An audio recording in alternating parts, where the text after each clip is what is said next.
Discuss constant function. Constant function हम लोग discuss करेंगे, इसमें कुछ फंक्शंस हैं उसको हम लोग डिस्कस करेंगे वन बाय वन। उसके बाद जो उसके ऊपर हम लोग पढ़ेंगे जैसे constant function, identity function, equal function discuss करने के बाद उसके बाद नहीं वन वन अभी नहीं डिस्कस करेंगे। अभी जो है आपको डिस्कस करेंगे constant function, identity function, equal function, उसके बाद signum function, greatest integer function, fractional part function, ये सभी पढ़ेंगे, मॉडुलस फंक्शन। ठीक है, देखोगे आप इसके ऊपर क्वेश्चंस आते हैं डोमेन में। Next part of this is constant function. Constant function,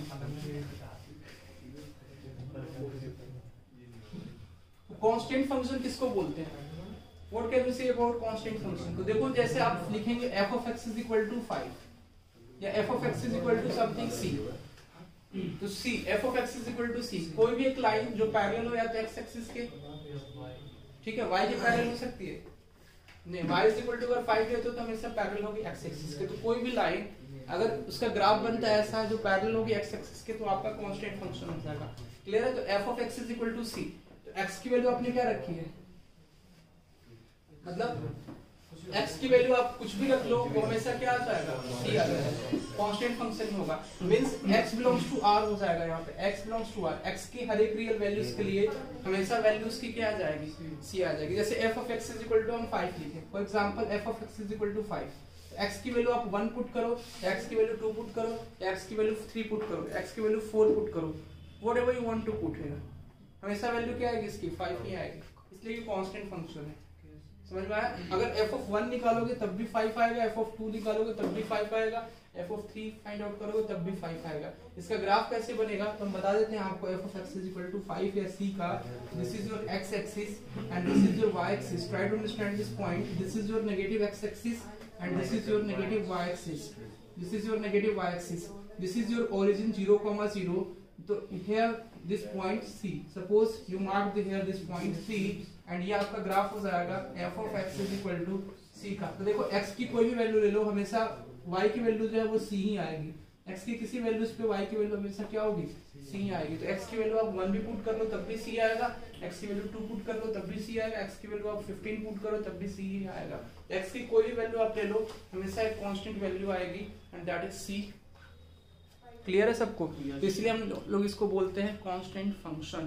constant function हमेशा क्या होता है, पैरेलल होता है किसके, x एक्सिस के। तो नोट पॉइंट एक लिखेंगे, constant function is always, the graph of a constant function is always parallel to the x axis. This point is so much important. इससे क्वेश्चन कैसे हम लोग करेंगे वो भी हम लोग देखेंगे, काफी ज्यादा इंपॉर्टेंट है। इसमें नोट आप लिखेंगे, note, write down the note of this part, this is -y, इसमें लिखेंगे graph of a constant function,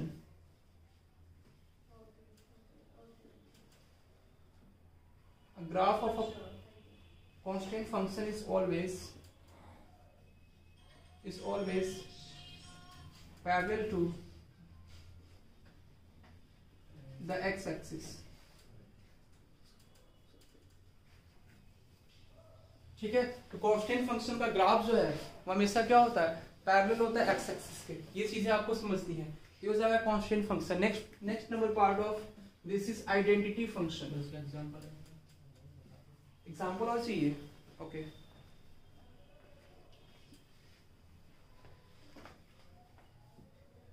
for example जैसे f of x is equal to 6 ले लिया, तो आपको पूछा जाए कि फाइंड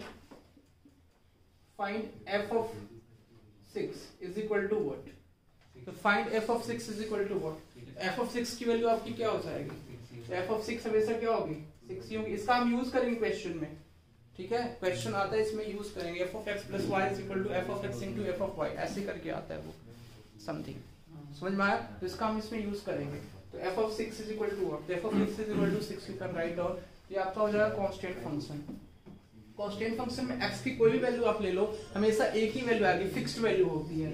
ये वैल्यू क्या होगी, हमेशा फिक्स्ड वैल्यू होती है, फिक्स्ड वैल्यू। तो फिक्स्ड वैल्यू जो होगी ना वो हमेशा कांस्टेंट फंक्शन का ग्राफ होगा। क्लियर है पॉइंट? समझ में आ गया?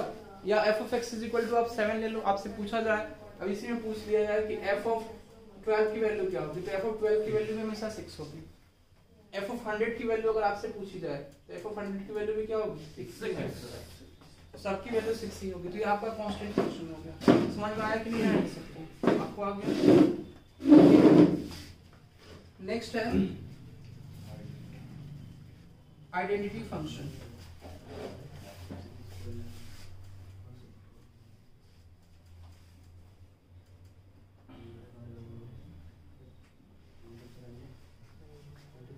आइडेंटिटी फंक्शन में क्या होगा उसको हम लोग समझेंगे, ठीक है जी। तो आइडेंटिटी मतलब क्या बताया था हम आपको, आई आइडेंटिटी आई और फंक्शन फलन मींस एक रूप जैसा, ठीक है। देखो आप जैसे एफ, इसका डोमेन और रेंज, देखो इसका डोमेन और इसका रेंज, कांस्टेंट फंक्शन का डोमेन और रेंज क्या होता है? अगर कोई आपसे पूछेगा कि कांस्टेंट फंक्शन का डोमेन और रेंज आपको बताया जाए तो डोमेन क्या बताएंगे? डोमेन मींस इसका डोमेन जो हो जाएगा वो आर हो जाएगा। डोमेन मींस एक्स की वैल्यू जो है वो सभी वैल्यूज ले सकता है। रेंज क्या हो जाएगा? एक्स की वैल्यू पे वाई की वैल्यू, वो आपकी होगी रेंज। रेंज मींस परिसर, तो रेंज जो है वो डोमेन आपका प्रांत हो जाएगा, तो प्रांत एक्स की हर एक वैल्यू जिसमें ले सकता है, एक्स की हर एक वैल्यू पॉसिबल होगी। लेकिन रेंज जो होगा वो हमेशा एक ही होगा, रेंज हमेशा फिक्स्ड होता है, तो रेंज कांस्टेंट होता है। तो रेंज मींस वाई की वैल्यू, तो वाई की वैल्यू क्या हो जाएगी आपकी? केवल C. You can write down Y belongs to C only. Clear है सबको? तो y की वैल्यू केवल c हो जाएगी, तो डोमेन आपका x बिलोंग्स टू r हो जाएगा, रेंज हमेशा c होगा। क्लियर है? Next part of this identity function में देखोगे जैसे f of x is equal to x लिखा गया है, तो ये एक आइडेंटिटी फंक्शन है। f of x is equal to x, if I am writing here कि आइडेंटिटी फंक्शन में f of x is equal to x, तो ये आपका क्या हो जाएगा? एक आइडेंटिटी फंक्शन होगा। तो देखोगे इसमें कैसे हम लोग करेंगे, this is your x, this is your y and this is your negative of x and this is your negative of y, so y is equal to f of x आप suppose आपने किया है, तो ये actual में line कैसी हो जाएगी? y is equal to x line होगी, और y is equal to x line हम लोग किस तरह से ड्रॉ करेंगे?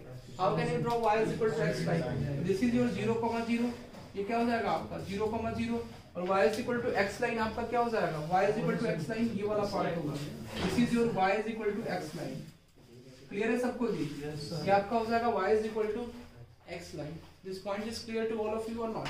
अब इसमें देखो इसका डोमेन अगर पूछा जाए, डोमेन, तो डोमेन में इसका ऑल रियल नंबर होगा, x की हर एक रियल वैल्यूज दे सकता है, तो डोमेन इसका हो जाएगा आपका x belongs to r। Clear है? रेंज क्या हो जाएगा? रेंज भी y भी क्या होगा? ऑल रियल वैल्यूज होगा, ठीक है। तो आइडेंटिटी फंक्शन का जो डोमेन होता है वो all real value minus infinity से इन्फिनिटी, और रेंज भी उसका माइनस इन्फिनिटी से इन्फिनिटी होगा, इसलिए कि जो x की वैल्यू रखोगे वही होगा। अगर x की वैल्यू 1 रखोगे तो फंक्शन की वैल्यू 1 ही आएगी, x की वैल्यू 2 आएगी रखोगे तो फंक्शन की वैल्यू हमेशा 2 आएगी। जैसे f of 1 आपको फाइंड आउट करना है, f of 1 क्या हो जाएगा? 1, f of 2 फाइंड आउट करना है तो ये हो जाएगा 2, f of 3 फाइंड आउट करना है तो ये हो जाएगा 3। आइडेंटिटी क्यों बोलते हैं इसको? इसलिए कि x की जो वैल्यू रखते हैं ना उसी पे सेम वैल्यू y की भी आती है, इसलिए इसको आइडेंटिटी फंक्शन बोला जाता है। क्लियर है? तो जो x की वैल्यू रखोगे वही y की वैल्यू आएगी, जैसे x की वैल्यू आपने 1 पुट किया तो y की वैल्यू 1 आएगी। तो 1,1 आइडेंटिटी फंक्शन, आइडेंटिटी रिलेशन पढ़े थे ना, 1,1 2,2, ये एक्चुअल में हम लोग पढ़ते हैं 1,1, ये क्या है? ये x की वैल्यू है और ये y की वैल्यू है। 2,2 ये क्या होता है? x और ये y, तो इसको आइडेंटिटी रिलेशन हम लोग बोल रहे थे ना, तो 1,1 2,2 3,3 4,4 5,5 ये आइडेंटिटी रिलेशन है, तो ये फंक्शन में कैसा फंक्शन हो जाएगा? Identity function. क्लियर है? तो सब एक दूसरे से कनेक्टेड है, बस आपको समझना इसमें है। Next point of this is equal function. समझ में आया सबको? Signum function,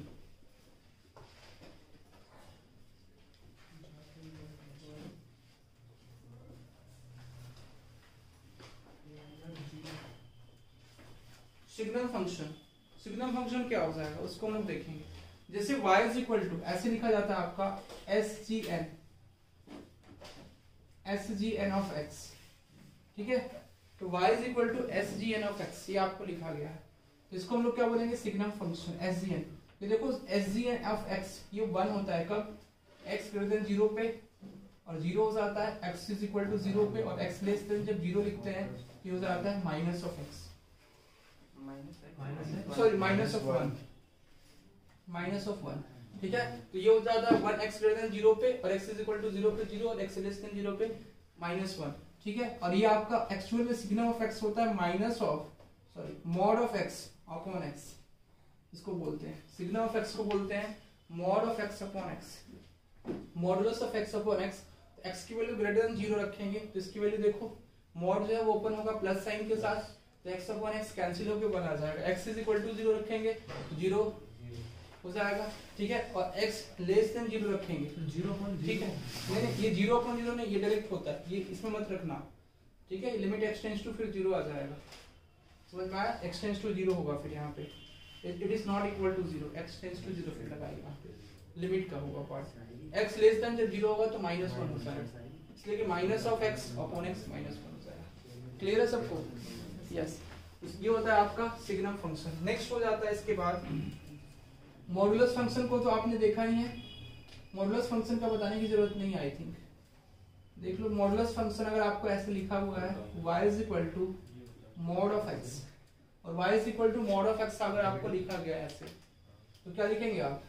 y is equal to mod of x। Suppose this is given, y is equal to mod of x आपको लिखा गया है तो आप लिखेंगे इसमें माइनस x कब होगा? जब x, या पहले प्लस x लिख लो, प्लस x ग्रेटर देन 0, और 0 हो जाएगा कब? जब x की वैल्यू 0 के इक्वल होगी, और x लेस देन 0 होगा तो मॉड ओपन हो जाएगा माइनस x के साथ। ये आपका हो जाता है modulus function. Next part of this is greatest integer function. Greatest integer function, greatest integer function में बोलते हैं हम लोग GIF। This is your GIF, greatest integer function. इसको हम लोग इस तरह से डिनोट करते हैं, ये बॉक्स के अंदर डॉट होता है, ठीक है। तो बॉक्स के अंदर डॉट होता है तो इसको बोलते हैं हम GIF है, ग्रेटेस्ट इंटीजर फंक्शन है। तो ग्रेटेस्ट इंटीजर फंक्शन क्या होता है उसको आप समझेंगे।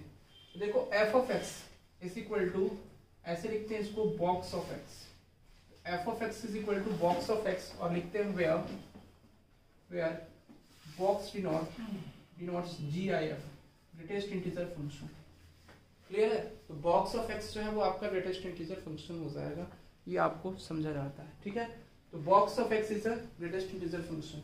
तो बॉक्स ऑफ x की वैल्यू कैसे हम लोग लिखते हैं वो देखते हैं। f of x is equal to, देखो अगर आप बॉक्स की वैल्यू, बॉक्स ऑफ x, अगर x की वैल्यू जो है आपकी -1 से 0 के बीच में होगी, ठीक है, तो यहाँ पे इसकी वैल्यू -1 हो जाएगी। अगर x की वैल्यू 0 से 1 के बीच में होगी तो x की वैल्यू, इसकी वैल्यू जो है वो 0 हो जाएगी, ठीक है जी। अगर इसकी वैल्यू 1 से 2 के बीच में होगी तो इसकी वैल्यू जो है वो 1 हो जाएगी, और x की वैल्यू जो है वो 2 से 3 के बीच में होगी तो इसकी वैल्यू 2 हो जाएगी, एंड सो ऑन। क्लियर है?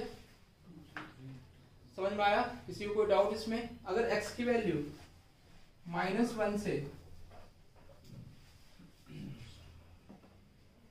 -2 के बीच में होगी तो इसकी वैल्यू -2 हो जाएगी। तो देखो कोई भी इंटीजर का बॉक्स हमेशा इंटीजर होता है। जैसे फॉर एग्जांपल अगर आपको पूछा जाए, ये समझ में आया अप टू सो ऑन, तो मींस व्हाट यू कैन से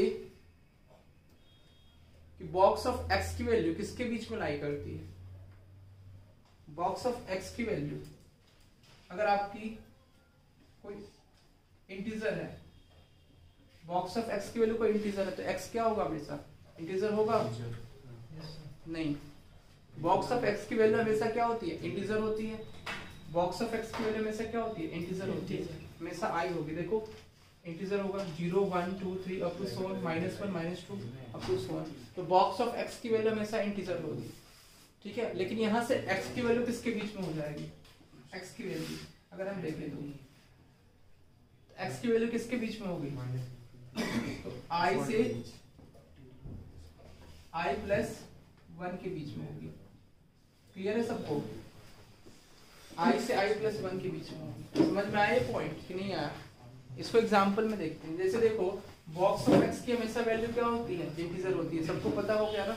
किसी का भी बॉक्स आप निकालोगे हमेशा क्या होगा? इंटीजर वैल्यू आएगी। जैसे फॉर एग्जांपल अगर आप देखते हैं इंटीजर की अगर बॉक्स निकालते हैं, बॉक्स ऑफ 2 तो हमेशा 2 आएगा, इंटीजर का भी 2 आएगा। अगर आप लिखते हैं 2.5 का बॉक्स क्या हो जाएगा? तो 2 और 3 के बीच में जो वैल्यू होगी ना उस पे छोटी वाली 2.5 या 2.7, तो 2 की तरफ जाएगा, 2 की तरफ आपको लेना है तो इसकी वैल्यू हो जाएगी 2। अगर आप लिखते हैं 2.7 तो इसकी वैल्यू भी क्या होगी? 2। क्लियर है?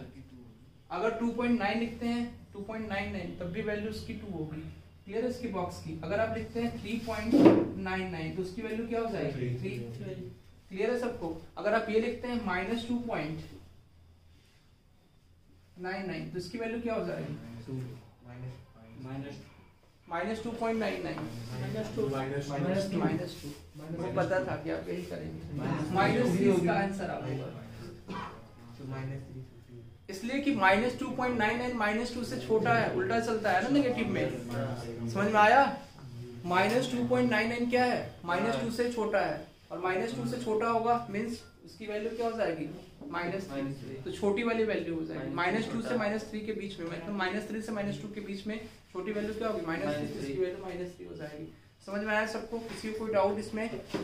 यस, आपको कोई डाउट जी? क्लियर है ना ये part? Next part of this is -3.5। -3.5 आज योगेश नहीं आया।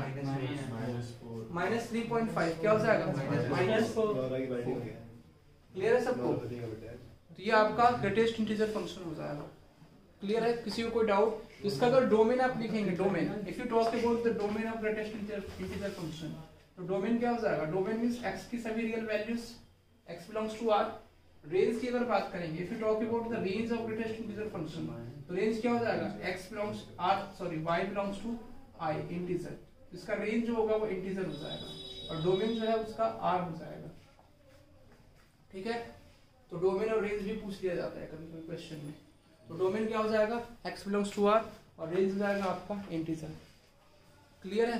किसी को कोई डाउट? किसी को कोई डाउट? यस, आपको कोई डाउट? तो इस तरह से इसका अगर इसका ग्राफ बनाएंगे तो ग्राफ पता है कैसे बनता है? इन सब का ग्राफ देख लो। सिग्नम ऑफ x का ग्राफ ये हो जाएगा आपका, this is your x, this is your y, and this is your negative of x, and this is your negative. Signum of x का ग्राफ जो होगा x ग्रेटर देन 0 पे, x greater than 0 यहाँ पे इसकी वैल्यू क्या हो जाएगी 1। ये मान लो आपका ये 1 है, तो 1 इधर आएगा। ठीक है? देखो x इक्वल टू 0 पे इसकी वैल्यू 0 हो जाएगी, और x लेस देन 0 पे -1, तो यहाँ पे -1 हो जाएगा, और यहाँ पे ये जाएगा, ये आपका ओपन हो जाएगा इनफिनिटी तक। क्लियर है?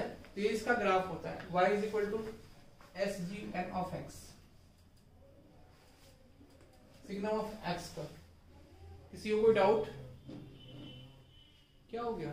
आप लोग एकदम बिल्कुल शांत बैठ गए। समझ में आ रहा है ना? Yes sir. Modulus function, modulus function क्या आपको ग्राफ बताए थे क्या होता है? बताए थे ना? Yes sir. तो मॉडुलस फंक्शन का ग्राफ आपको बताए थे, ये हो जाता है मॉडुलस फंक्शन का graph.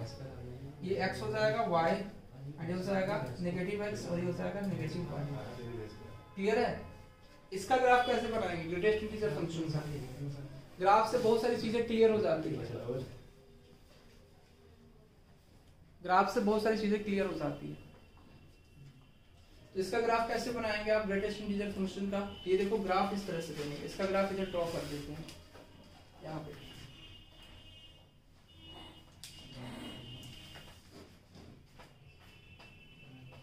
This is your positive of x, this is your positive of y, this is your negative of x and negative of y।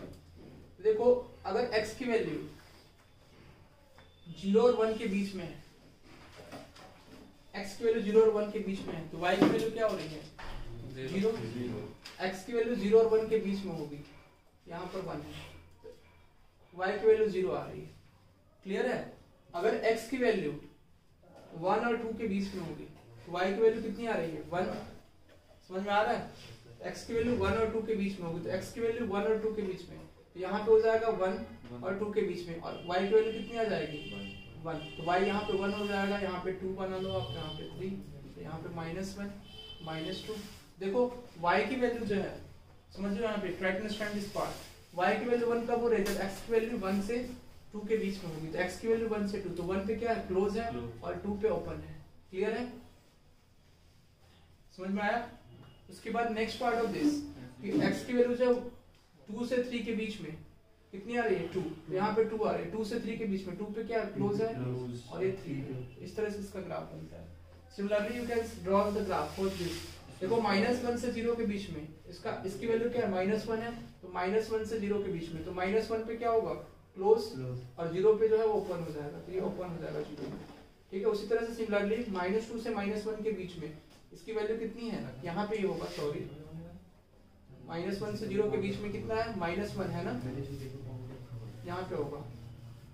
-1 से 0 के बीच में इसकी वैल्यू -1 है, तो -1 पे होगा। -1 से 0 के बीच में इसकी वैल्यू -1 है, तो यहाँ पे क्लोज हो जाएगा। ठीक है, समझ में आया। Similarly you can say that -2 से -1 के बीच में, तो -2 से -1 के बीच में कितनी इसकी वैल्यू है, -2 है, तो -2 से -1, तो ये देखो -1 ये वाला होगा पार्ट, और ये हो जाएगा -2, तो -2 से -1 के बीच में वैल्यू कितनी होगी, -2, तो -2 से -1 के बीच में ये वैल्यू, अब देखो किस पे क्लोज होगा, -2 पे क्लोज होगा, -2 पे ये क्लोज हो जाएगा। इस तरह से इसका ग्राफ बनता है। ये y is equal to mod of x, sorry box of x का ग्राफ है, इसको बोलते हैं बॉक्स ऑफ x। समझ में आया, किसी को कोई डाउट? यस, नहीं है ना। Next part of this is कि y is equal to fractional part of x। उसके बाद हम लोग क्वेश्चंस करेंगे इसके ऊपर। ट्रिग्नोमेट्रिक के भी क्वेश्चंस हैं, ट्रिग्नोमेट्रिक फंक्शन का आपको डोमेन और रेंज बता चुके हैं। y is equal to sin x का domain, y is equal to cos x का डोमेन और रेंज आपको पता है, y is equal to tan x का डोमेन और रेंज पता है, ऑलरेडी हम डिस्कस कर चुके हैं ना सब लोग। sin इनवर्स ऑफ x का भी डोमेन और रेंज पता है, cos इनवर्स ऑफ x का भी पता है ना डोमेन और रेंज। हाँ जी बताइए आप, इसको सब लोग लिख लीजिए तब तक। ये you tell me about cos inverse of x का डोमेन और रेंज क्या होगा।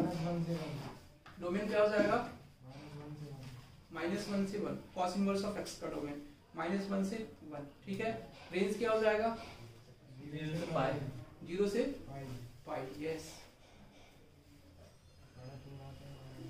You tell me y is equal to sec inverse of x का डोमेन क्या हो जाएगा, 0 से पाई domain. I am asking about domain not range. Sec inverse of x का आप रेंज बता रहे हैं, 0 से पाई, डोमेन हम पूछ रहे हैं आपको x की value. y is equal to sec inverse of x में x की वैल्यू होती है डोमेन, और y क्या होगा, रेंज हो जाएगा। तो आप सेक इनवर्स ऑफ x का रेंज बता रहे हैं ना, सेक इनवर्स ऑफ x की वैल्यू बता रहे हैं कि 0 से पाई के बीच में होती है, तो उसका रेंज हो गया ना, डोमेन थोड़ी हुआ। डोमेन मींस x की वैल्यू। याद नहीं है, याद उसमें करना क्या था, याद थोड़ी करना था, समझना था आपको, बताए थे आपको इनवर्स ट्रिग्नोमेट्रिक फंक्शन, याद नहीं करना था उसको, आपको समझना था बस। ये समझ में आया, 0 से पाई सेक x का डोमेन हम पूछ रहे हैं। यस, आपको पता है डोमेन क्या हो गया। Yes, you tell me domain क्या होगा सेक x का,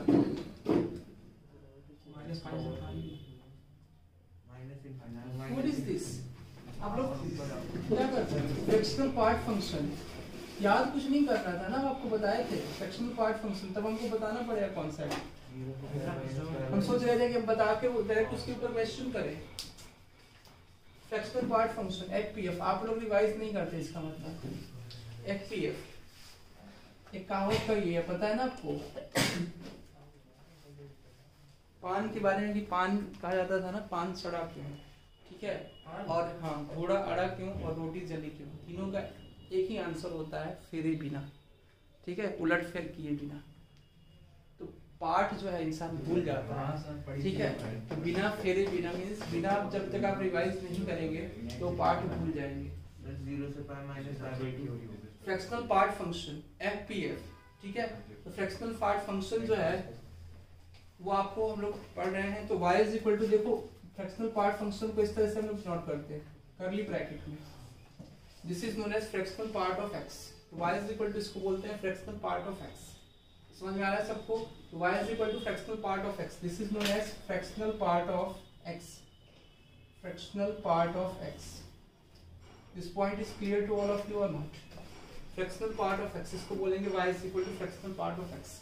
अब देखो इसमें इसकी x की वैल्यू कुछ भी हो सकती है, अब इसको ऐसे भी हम लिखते हैं x minus box of x, x minus box of x के फॉर्म में लिखते हैं फ्रैक्शनल पार्ट ऑफ x को। तो x की वैल्यू यहाँ पे कुछ भी हो सकती है, x की वैल्यू कुछ भी हो सकती है, तो इसका डोमेन क्या हो जाएगा, डोमेन। तो डोमेन तो इसका क्या हो जाएगा, डोमेन बिलोंग्स टू R। तो डोमेन मीन्स x, ऐसे लिख लो, डोमेन मीन्स x की वैल्यू कुछ भी हो सकती है, इसमें R हो सकता है। व्हाट अबाउट रेंज, तो रेंज हमेशा इसका जो है, देखो रेंज, तो रेंज हम लोग यहाँ से निकालेंगे इसका। तो अगर कोई आप इंटीजर रखते हो, for example if you are putting the value of x an integer, तो इंटीजर रखोगे तो देखो ये क्या होता है, y is equal to integer, मान लो x की वैल्यू आपने कोई इंटीजर 1 ले लिया या 2 ले लिया, तो 1 अगर आपने लिया तो this becomes 1 minus box of 1 और 1 माइनस 1 विल बी 0, तो y की वैल्यू क्या आ जाएगी 0। ठीक है, मींस अगर कोई आप इंटीजर रखते हैं तो उस केस में फ्रैक्शनल पार्ट ऑफ x की वैल्यू आ रही है 0। दिस पॉइंट इज क्लियर ना, don't think extra thing, concentrate here. ठीक है, आप उधर जो है ध्यान मत लगाइए, यहाँ पे ध्यान दीजिए। y is equal to 1 minus 1 is equal to 0, clear है सबको, तो 1 माइनस 1 इज इक्वल टू 0, तो y की वैल्यू आपकी हो जाएगी 0, x की वैल्यू जब आपने 1 रखी, इसका मतलब x की वैल्यू जब भी हम इंटीजर्स इसमें पुट करेंगे तो y की वैल्यू हमेशा क्या आ जाएगी 0 आ रही है। लेकिन अगर x की वैल्यू इंटीजर के अलावा अगर आप पुट करते हैं, जैसे for example x is equal to 2.99, तो y की वैल्यू क्या हो जाएगी 2.99 माइनस बॉक्स ऑफ 2.99 मींस क्या हो जाएगा ये 2.99 माइनस 2, ये हो जाएगा 0.99, मतलब ये मैक्सिमम हमने 2.99 लिया तो कितना आ रहा है 0.99। ठीक है, यानी 1 से ये छोटा है तो मैक्सिमम ये कहां तक जाएगा 1 तक जाएगा, लेकिन 1 पे क्या इक्वलिटी होगा, इक्वल होगा नहीं, इसलिए कि 1 कभी नहीं आ सकता, 2.99 हमने ले लिया फाइनली।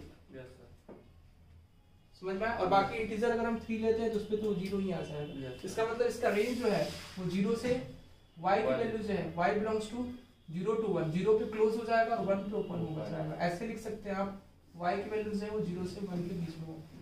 क्लियर है सबको।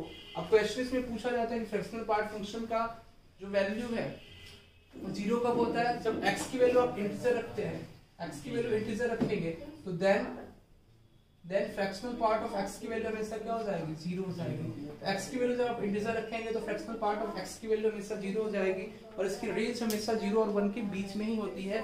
x की आप कोई भी वैल्यू रख लो, हमेशा y की वैल्यू किसके बीच में आएगी 0 और 1 के बीच में ही आएगी। इसका ग्राफ कैसे बनाएंगे वो भी देख लो आप, इसको लिखते हैं x minus box of x, तो इसका ग्राफ जो है वो इस तरह से होगा, this is your x and this is your y and this is your negative of x and this is your negative of y, और ये हो जाएगा आपका 0,0। क्लियर है सबको।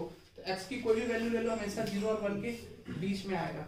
x की वैल्यू पॉजिटिव भी ले लो तो 0 और 1 के बीच में वैल्यूज आएगी, तो 0 और 1 के बीच में कैसे बनाएंगे हम उसको 0 और 1 के बीच में, अगर इसके ग्राफ को ड्रॉ करना है 0 और 1 के बीच में तो कैसे ड्रॉ करेंगे, तो x की वैल्यू जब इंटीजर होगी, देखो x की वैल्यू जब इंटीजर होगी तो 1 होगी, 2 होगी और 3 होगी, क्लियर है, 4 होगी, 5 होगी एंड सो ऑन। x की वैल्यू जब 1 2 3 4 अप टू सो ऑन आप लिखेंगे, इस केस में हमेशा क्या आएगा, यहाँ पे ध्यान दीजिए, हमेशा क्या आ जाएगा 0 आएगा। तो x की वैल्यू 1 होगी तो हमेशा 0 होगा, x की वैल्यू 2 होगी तो y हमेशा 0 होगा, x की वैल्यू 3 होगी तो हमेशा y 0 होगा, x की वैल्यू 4 होगी तो हमेशा y 0 होगी। समझ में आया, क्लियर है। तो y हमेशा 0 हो जाएगा कि y की वैल्यू इसके ऊपर हमने बना दी, ड्रॉ कर दी। अब क्या करना है, अगर x की वैल्यू नेगेटिव में आप लेते हैं, x इज इक्वल टू -1, तो y की वैल्यू क्या हो जाएगी -1 माइनस बॉक्स ऑफ -1, ये हो जाएगा 0। इंटीजर पे तो हमेशा 0 होगा, लेकिन -1.9 लेते हैं हम, सपोज -1.9, तो -1.9 माइनस ऑफ 1.9, ये कितना हो जाता है -1.9 एंड प्लस, और ये क्या कितना हो जाएगा माइनस ऑफ, और ये हो जाएगा -2, तो +2 हो जाएगा एंड दिस बिकम्स 0.1। क्लियर है। तो अगर -1 -2 लेते हो आप, -1 -2 -3 -4, तो इस पे भी क्या आ जाएगा, इस पे भी 0 होगा। क्लियर है आपको, ये भी 0 होगा। फ्रैक्शनल पार्ट फंक्शन है एफपीए, ठीक है। x minus box of greatest integer है ना, बॉक्स में ग्रेटेस्ट इंटीजर है। -1.9 का 2 होता है, -1.9 छोटा होता है, -1.9 का 2 होगा, इसलिए कि छोटा की तरफ जाता है ना हमेशा। ग्रेटेस्ट इंटीजर फंक्शन का बॉक्स होता है हमेशा छोटी वैल्यूज की तरफ जाता है, ठीक है, हमेशा ये ध्यान रखना। समझ में आया। तो 1 2 3 4 5 क्लियर है। अब देखो अगर 0 और 1 से बढ़ाएंगे वैल्यू, 0.99 लिया था तो वैल्यू क्या आ रही थी 1 के टुवर्ड्स में जा रही है, इस तरह से हो जाएगा, 1 पे ओपन होगा हो जाएगा 1 के टुवर्ड्स में जा रही है, इस तरह से वैल्यू होगी 1 के टुवर्ड्स में जा रही है। क्लियर है सबको, 1 के टुवर्ड्स में जा रही है। समझ में आया कि नहीं आया। इस तरह से आप लिख सकते हैं। इधर क्या हो जाएगा 0 और 1 के बीच में ही होगा, इसको भी 1 के टुवर्ड्स में जाएगी, तो -1 पे क्या होगा 1 के टुवर्ड्स में जाएगी, तो इस तरह से आपको लिखना होगा 1 के टुवर्ड्स में जाएगी, तो इस तरह से आप इसकी वैल्यू बता सकते हैं। ठीक है, तो इस तरह से इसका ग्राफ बनेगा एफपीएफ का।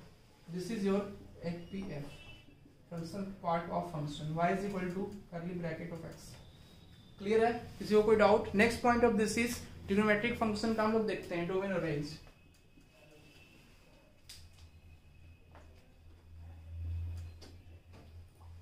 ट्रिग्नोमेट्रिक फंक्शन अच्छे से करा रहे हैं अब, इसमें जो है कोई डाउट नहीं होना चाहिए आपको, और याद रहना चाहिए हमेशा, कॉन्सेप्ट समझ चाहिए। y is equal to first है आपका sin x, तो sin x का देखो डोमेन मींस x की वैल्यू, तो डोमेन मींस x की वैल्यू, तो x की वैल्यू यहाँ पे कुछ भी हो सकती है, x belongs to r real number. y की वैल्यू जो होती है वो -1 से 1 के बीच में होगी, पता है ना, ये आपका हो जाएगा domain, this is your domain, और ये हो जाएगा रेंज, तो रेंज आपका क्या हो जाएगा y is equal to sin x का -1 से 1, और डोमेन होता है x बिलोंग्स टू r। ठीक है जी। Second number point is y is equal to cos x, y is equal to cos x का domain, if you talk about the domain of y is equal to cos x, तो x belongs to r, यहाँ पे भी x की सभी values real values होंगी, x belongs to r, domain आपका x belongs to r हो जाएगा। रेंज, व्हाट अबाउट रेंज, तो रेंज आपका हो जाएगा y की वैल्यू, तो y की वैल्यू क्या होगी -1 से 1, इसलिए cos x की वैल्यू कहाँ से कहाँ तक होती है, -1 से 1 तक होती है, sin x की वैल्यू भी -1 से 1 तक होती है। समझ में आ रहा है सबको? Third number point is y is equal to, अगर tan x आप लिखते हैं tan x, तो x की वैल्यू भी r होगी, ठीक है, डोमेन x की वैल्यू r होगी, लेकिन इसमें से tan x है वो किस पे डिफाइंड, अनडिफाइंड होता है, अनडिफाइंड किस पे होगा जी tan x, तो 90 डिग्री पे tan 90, तो 90 डिग्री पे और किस पे होगा 270 डिग्री पे, तो means you can say that π/2 पे होगा, 3π/2 पे होगा, एज वेल एज 5π/2 पे होगा। इसमें से क्या माइनस करेंगे 2n + 1 * π/2। क्लियर है, बताए थे ना आपको, भूल गए ट्रिग्नोमेट्रिक इक्वेशन में r - 2n + 1 * π/2, तो ये आपका हो जाएगा इसका डोमेन, तो r - 2n + 1 π/2। रेंज क्या हो जाएगा इसका, रेंज मींस y की वैल्यू -∞ से ∞। क्लियर है, किसी को कोई डाउट? ओके, नेक्स्ट ग्राफ तो आता है ना सबको, ग्राफ इसका y is equal to sin x का graph, this is your x, negative x, y, negative y, बहुत सारी चीजें ग्राफ से क्लियर हो जाती हैं। इस तरह से होगा ग्राफ इसका, इसकी मैक्सिमम और मिनिमम वैल्यू क्या हो जाएगी, इसकी मैक्सिमम वैल्यू 1 और मिनिमम वैल्यू हो जाएगी -1, ये होता है 0, ये हो जाता है आपका π/2 पे इसका मैक्सिमम होता है, फिर पाई, एंड दिस इज -3π/2, क्लियर है, सॉरी +3π/2, और ये हो जाएगा आपका 2π, क्लियर है, एंड सो ऑन। ये आपका हो जाता है y is equal to sin x का ग्राफ। सबको समझ में आ रहा है? y is equal to cos x का ग्राफ कैसा होगा जी, this is your y is equal to cos x का ग्राफ, x, ये हो जाएगा आपका y, and this is your negative of x, and this is your negative of y। Clear है, देखो यहाँ आपको बताए थे ये पार्ट, तो ये इसमें 0,0, और ये देखो यहाँ पे होता है π/2 पे क्या होता है, ये आपका हो जाएगा 0 पे 1 आता है इसका, और π/2 पे क्या होता है 0 π/2 हो जाएगा, तो इस तरह से ये ग्राफ जाएगा y is equal to cos x का। ठीक है, दोनों में डिफरेंस समझ में आ रहा है आपको? क्या डिफरेंस है, 0 पे 1 होता है मैक्सिमम वैल्यू, इसमें क्या है π/2 पे है, तो ये इस तरह से होगा। दोनों इक्वल कब होते हैं, x is equal to 45 degree, ठीक है, तो sin x is equal to cos x, ये सब बता चुके हैं ट्रिग्नोमेट्री, इसीलिए तो पढ़ाए, कैलकुलस का हार्ट है। sin में 2π नीचे आएगा, अच्छा यहाँ पे लिख लिए क्या, यहाँ पे आएगा sin में 2π, यहाँ पे आएगा, ठीक है ना, क्लियर है, x एक्सिस पे आएगा 2π, समझ में आया? नेक्स्ट tan x का ग्राफ कैसे ड्रॉ करेंगे, पता है ना सबको? यस, देख लो, 0 sorry x, this is your y, negative x, negative y, 0,0, ठीक है, π/2 पे क्या होता है इनफिनाइट, तो वैल्यू जो है वो बढ़ते जाती है, जैसे जैसे x की वैल्यू मींस इंक्रीज करते हैं तो वैल्यू क्या होती है, इंक्रीज करती है, और π/2 पे इस तरह से होगा। क्लियर है जी, ये आपका हो जाएगा -π/2, दिस इज योर -π/2, क्लियर है, -π/2 पे इनफिनाइट होगा, तो इस तरह से ग्राफ जाएगा इनफिनिट -इनफिनिट की तरफ। ठीक है, similarly you can draw the graph of the next part of this, ठीक है, कर सकते हैं ना, 3π/2 पे होगा, और पाई पे क्या हो जाएगा ये 0, और यहाँ पे हो जाएगा 3π/2, सिमिलरली पाई से 3π/2 में ग्राफ कहाँ जाएगा, बढ़ेगा ऊपर की तरफ, और ये ऐसे आगे नीचे की तरफ, इस तरह से ग्राफ बनता है। समझ में आ रहा है ना सबको? y = tan x का ग्राफ है। नेक्स्ट y = cosec x, तो cosec x का डोमेन क्या हो जाएगा, और रेंज, ये आपको फाइंड आउट करना है। cosec x बताइएगा जी सब लोग, tell me about y = cosec x। cosec x इसका डोमेन क्या हो जाएगा, तो cosec x क्या होता है आपका 1/sin x as you know. तो डोमेन आपका x की वैल्यू, तो sin x किस पे 0 होगा, वो माइनस हो जाएगा, इसलिए 1/0 अनडिफाइंड हो जाएगा। तो r माइनस r तो होगा, लेकिन क्या इसमें माइनस हो जाएगा, ये 0 किस पे होता है, 0 पे, पाई पे, 2 पाई पे, 3 पाई पे, up to so on, means r minus 10 pi इसका क्या हो जाएगा आपका डोमेन। क्लियर है सबको? तो cosec x का क्या हो जाएगा डोमेन, x = r माइनस 10 पाई। समझ में आ रहा है सबको? इसलिए कि 0 1 2 3, तो ये आपका n हो जाएगा। n क्या है यहाँ पे, n belongs to integer, n belongs to integer, integer means पूर्णांक। समझ में आ रहा है? तो n की वैल्यू 0 भी हो सकती है, 1 भी, 2 भी, 3 भी, -5 पे भी होगा 0 ये, ठीक है। तो 0 हो जाएगा, तो उस केस में cosec x का हमेशा क्या होगा, अनडिफाइंड हो जाएगा। Next part of this is range.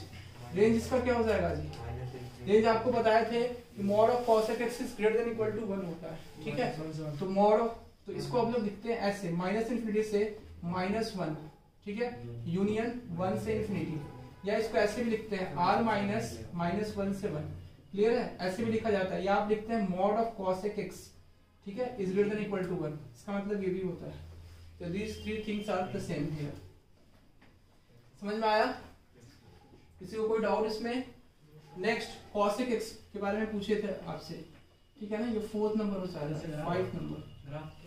y = cosec x का ग्राफ, ओके देख लो ग्राफ का। ऐसे देखो 3 ही ग्राफ आपको ज्यादा इंपॉर्टेंट है, sin x, cos x और tan x। इसके बाद इसका ग्राफ का कोई मतलब नहीं है, इसमें ड्रॉ नहीं करना है, ठीक है, इंपॉर्टेंट नहीं है, बस इसको याद रखो, ये समझ लो ये पार्ट, बस इसका डोमेन और रेंज से आता है क्वेश्चन। बाकी ग्राफ अगर कहोगे तो बना देंगे, लेकिन कोई मतलब नहीं है उसका, ठीक है। Next y = sec x। If you talk about y = sec x,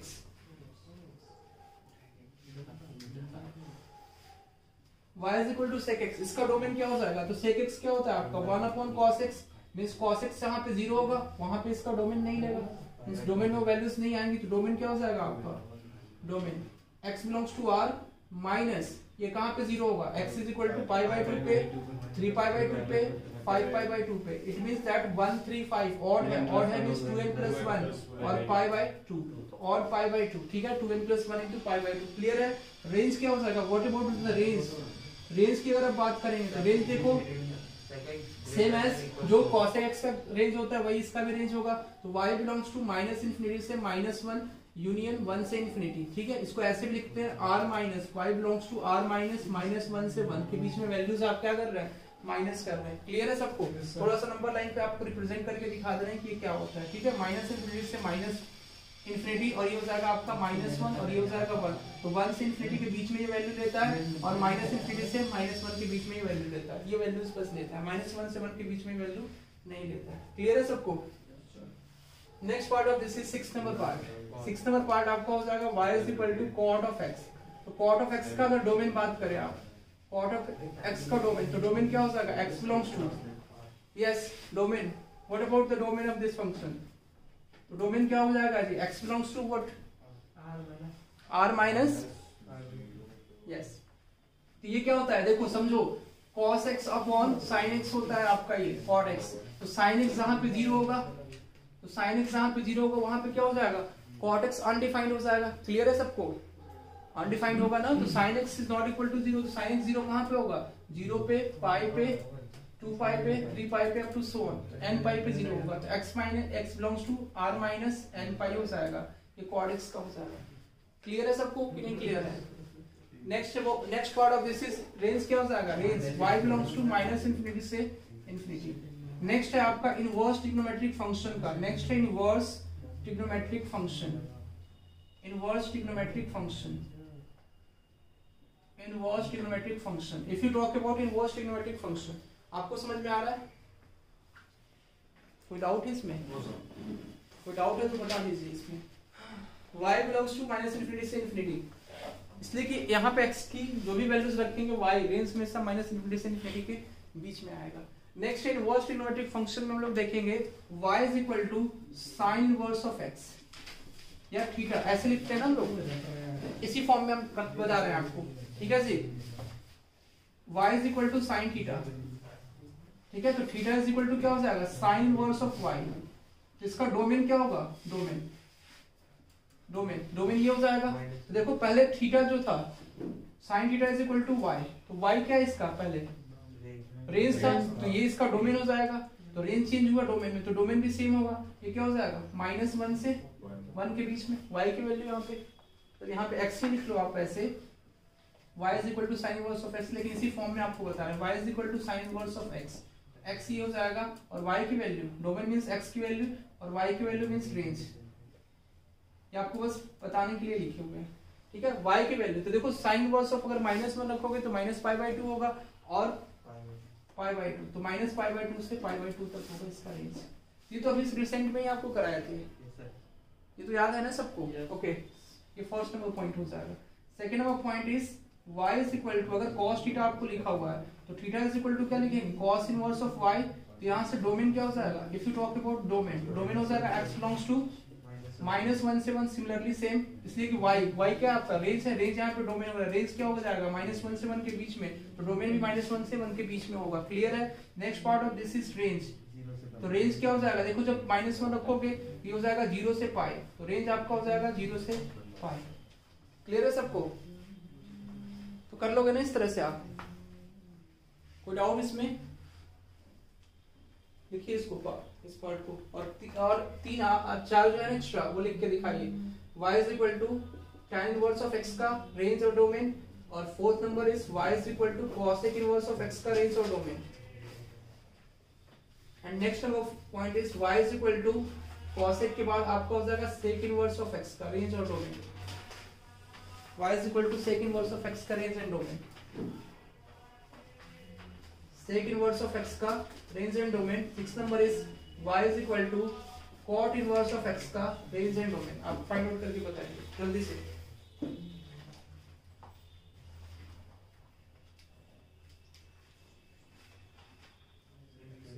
domain पूछ रहा है, I am asking what domain, तो -π से -π/2 से π/2 पे ओपन इंटरवल होगा, ठीक है।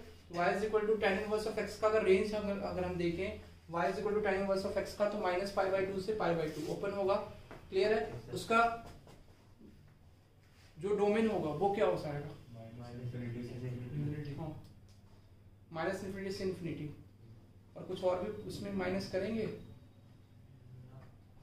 रेंज में माइनस होगा 2 and 9 प्लस π/2, रेंज में माइनस होगा, हाँ रेंज में माइनस क्या हो जाएगा, नहीं रेंज में माइनस नहीं होगा, ठीक है।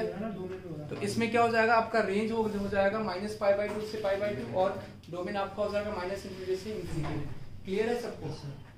और फिर उसके बाद नेक्स्ट आपको करना है, next cosec inverse of x का क्या होगा जी, cosec इनवर्स ऑफ x का डोमेन r -1 से 1, ठीक है। रेंज क्या हो जाएगा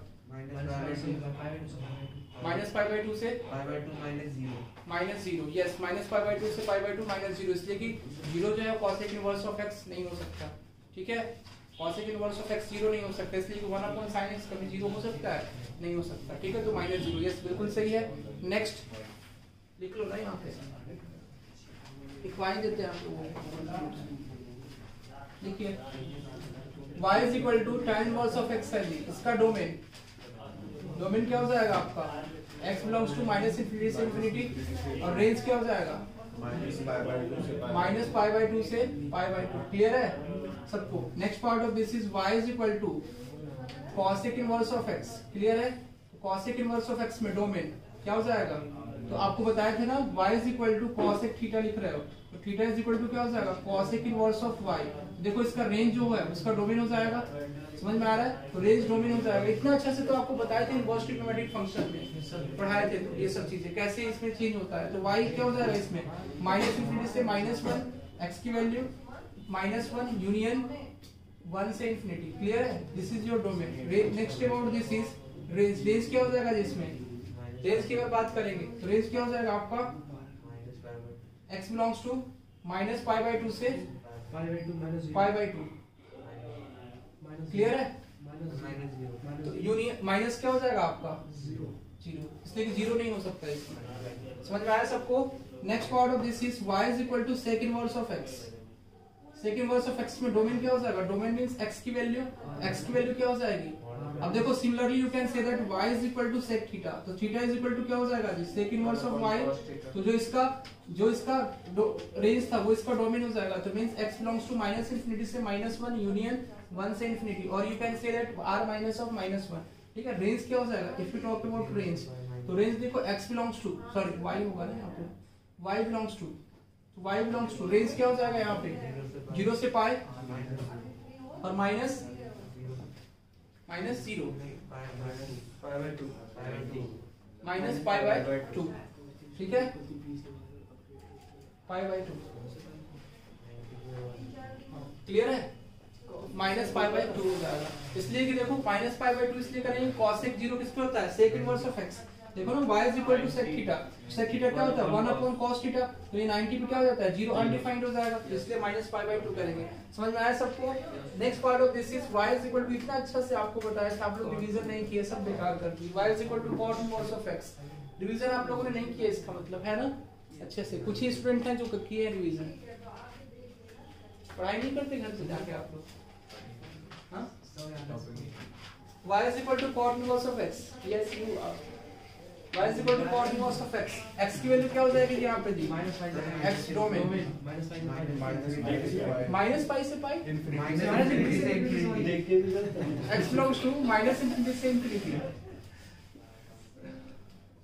रेंज क्या हो जाएगा आपका? 0 से पाई, और इसमें माइनस करेंगे कुछ? नहीं, इसमें माइनस नहीं करेंगे। क्लियर है? इसलिए कि इसमें आ जाता है सभी वैल्यूज, 0 से पाई हो जाएगा। क्लियर है ना सबको? यस।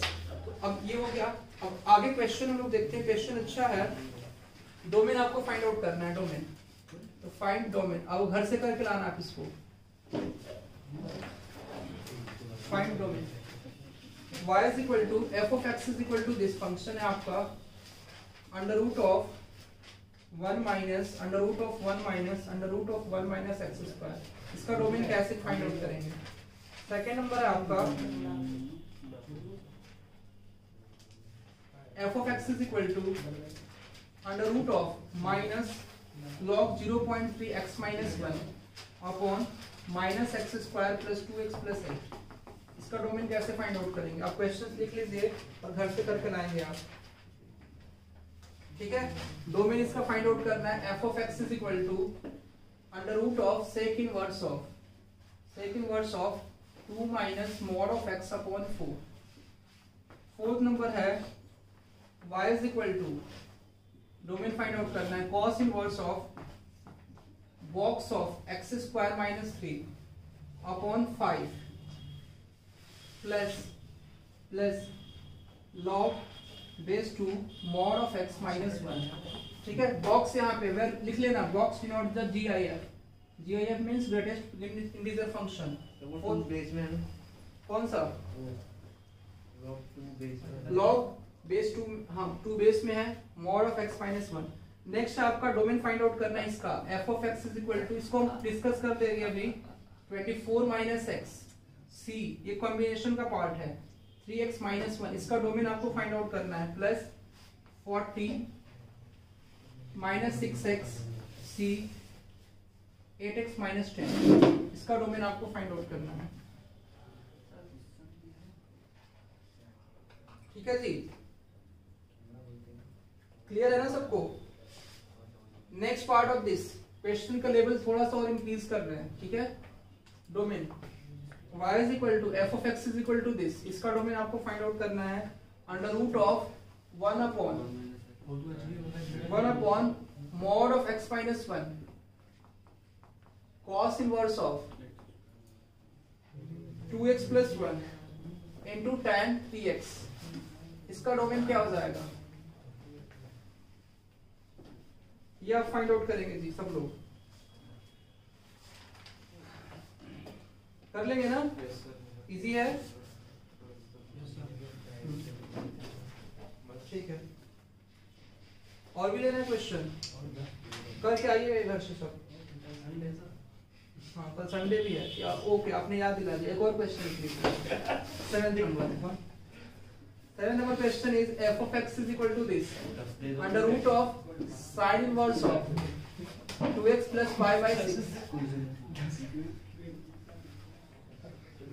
इसको आपको डोमेन फाइंड आउट करना है, ठीक है? इसका डोमेन आपको फाइंड आउट करना है। क्वेश्चन अच्छे से देख लो और अच्छे से समझ लो। क्वेश्चन ये आपके हैं और इसके सबके डोमेन फाइंड आउट करने हैं जी। ये आपका cos इनवर्स में 2x plus 1 into 1 upon में है ये, और ये sin inverse of 2x plus 5 by 6, और ये आपका 24 minus x। ये देखो NCR का है और NPR का है, ठीक है? तो NCR में क्या होता है उसको हम लोग समझेंगे और NPR में समझेंगे। NCR मींस कॉम्बिनेशन होता है और NPR मींस परमुटेशन होता है, पता है ना सबको? NCR तो n की वैल्यू क्या नहीं हो सकती वो आपको समझना है, ठीक है जी? n के बारे में क्या लिखते हैं हम लोग, देखो यहाँ पे ध्यान दो। NCR अगर आप लिखते हैं, NCR मींस एक कॉम्बिनेशन होता है NCR और एक होता है NPR, क्लियर है? तो n की वैल्यू या तो r के इक्वल होगी या r से बड़ी होती है। तो यहाँ पे इसमें कंडीशन होता है n is greater than equal to r, clear है सबको? अब n की वैल्यू क्या नेगेटिव हो सकती है? नो। तो n की वैल्यू नेगेटिव नहीं हो सकती, r की वैल्यू नेगेटिव हो सकती है नहीं। तो r की वैल्यू 0 हो सकती है मिनिमम, लेकिन 0 से बड़ी होगी। और n की वैल्यू क्या होगी? ये तीन कंडीशंस इसमें होंगे। n की वैल्यू ग्रेटर देन 1 होगी, ठीक है? 1 से बड़ी होगी। n की वैल्यू 0 नहीं हो सकती, ठीक है? तो n की value greater than equal to 1 हो जाएगी। r की वैल्यू होगी ग्रेटर देन इक्वल टू 0। सबको समझ में आ रहा है? और n की वैल्यू जो है वो r से बड़ी होगी और उसके इक्वल होगी। This point is clear to all of you और नॉट? तो NCR में ये होगा। NPR में क्या हो जाएगा? NPR में भी similarly same thing, n is greater than equal to r और n is greater than equal to 1 और r is greater than equal to 0। ये तीनों पॉइंट आपको करने हैं, ठीक है जी? इन तीनों कंडीशंस को आप सेटिस्फाई करके यहाँ से x की वैल्यूज फाइंड आउट कर सकते हैं। समझ में आ रहा है सबको? NPR का डोमेन और रेंज आप फाइंड आउट कर सकते हैं ना?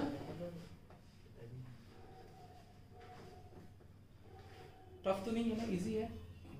Yes. So you have to do this part. Next part of this we'll discuss